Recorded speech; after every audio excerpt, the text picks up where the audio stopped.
This is Ryan Bausch, Noah Elliott, DC Aikido Martial Arts, and this is the last video segment that I'm going to bring you with regards to how to handle a Shomenuchi or overhead strike attack. This last one is going to be probably the most advanced segment that I'm going to speak to.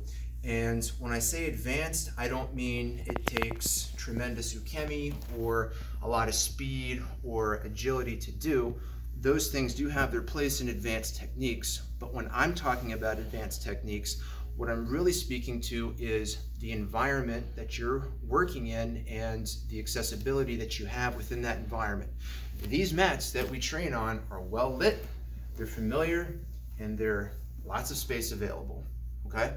If we're looking at these from a self-defense perspective, which I tend to do from time to time, we want to ask ourselves, in what situation would I be able to use this if I have reduced space, reduced reaction time, and a lot of angles that I'm not really used to working with?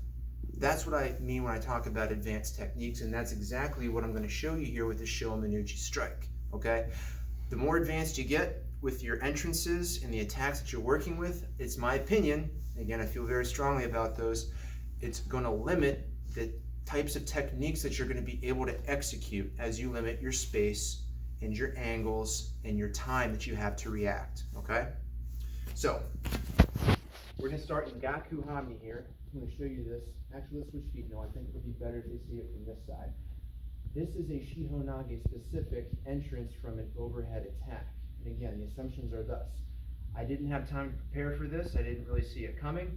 I don't have a ton of space to work with, and I've got a limited time to respond. So as Noah comes in, my best bet is to get as close to him as I can so I can start facilitating the technique. I'm going to shoot my my outside arm under Noah's arm, stopping his Shomen strike. This same arm, as I do a Tenkan, is going to wrap over the bicep and cut into the elbow. As I do this, my other hand's coming over to grab his wrist, locking arms, coming over and down into the throw. Let me show you that again. Break it down. Yeah, let's go this side. Stop the strike, wrap over, good triangle lock, moving over the head into the Shihonage. Make this nice and fluid so you guys can see this in real time. Okay, comes in, let's do this side. Okay. Another thing I'm doing with my body that you are not seeing, let's come this way, it's my hips.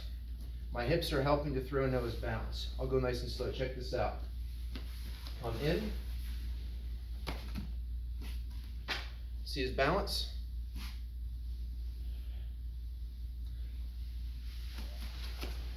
Just that little hip shift, kind of like when we're getting ready to do a koshi, is helping me do this throw on unbalanced. No, let's do one more time. So I'm using my whole body for this throw. It's not just the arms, which we get in our hands, which we get so focused on in our technique. Right? Using my whole body, staying close to Noah in a very small space in a very short amount of time, I can get him off balance with very little effort. And that's what we're looking for when we talk about advanced techniques. Now, can I do other throws or controls from that? Probably. I think maybe a Hijigatame might work there, although timing has to be pretty spot on, in my opinion.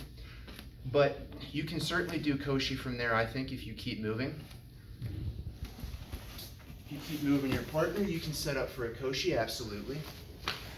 So, advanced techniques, intermediate techniques, they're not set in stone, but they are there to help evolve your technique and to give you an edge when you're working in scenarios or environments that aren't as forgiving as our training space. So keep practicing. I've got a lot more of those where that came from, but I hope you guys can use that to get your gears going and to help you with evolving your Aikido. Keep watching and keep practicing. We'll see you guys real soon.